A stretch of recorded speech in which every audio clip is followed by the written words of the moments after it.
Hello guys, welcome back to my channel. আজকে নিয়ে এসেছি চিকেন দিয়ে কচু রান্না। আপনারা দেখতে থাকুন। প্রথমে এখানে নিয়েছি কচু, এখানে নিয়েছি শুকনো লঙ্কা পেস্ট, পেঁয়াজ, তেজপাতা, রসুন পেস্ট, আদা পেস্ট। প্রথমে কচুটাকে ভেজে নেবো। তেলের উপরে কচুটাকে ছেড়ে দিলাম, এখানে দিয়ে দেবো। এখানে তেলের উপরে লবণ দিয়ে কচুটাকে ভেজে নেব। দেখুন কচুটা ভাজা হয়ে গিয়েছে, এটাকে নামিয়ে নেব।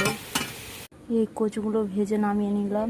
তেলটাকে গরম করে নিয়েছি, এখানে দিয়ে দেবো পেঁয়াজ, এখানে দিয়ে দেবো রসুন পেস্ট, দিয়ে দেবো তেজপাতা, এখানে নিয়ে নেব 2 চামচ লবণ, দিয়ে দেবো শুকনো লঙ্কা পেস্ট,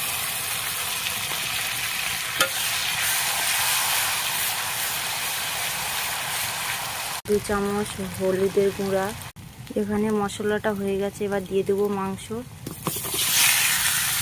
এখানে দিয়ে দেবো আদা পেস্ট। এটাকে এইভাবে কষিয়ে নেব। এখানে দিয়ে দেবো অল্প করে জল। 5 মিনিটের জন্য এটাকে ঢাকা দিয়ে দেবো। এবারে ঢাকনাটাকে তুলে এখানে দিয়ে দেবো কচুটাকে দিয়ে 5 মিনিটের জন্য ঢাকা দিয়ে দেবো। দেখুন বন্ধুরা, কচু আর মাংসটাকে এইভাবে কষিয়ে নেব। ভালো করে কষিয়ে নিয়ে দিয়েছি। এবার দিয়ে দেবো জল। এটাকে জল দিয়ে আরও 5 মিনিটের জন্য ঢেকে দেব। দেখুন বন্ধুরা, 5 মিনিট হয়ে গেছে। তারপর দিয়ে দেবো মশলা গুঁড়া,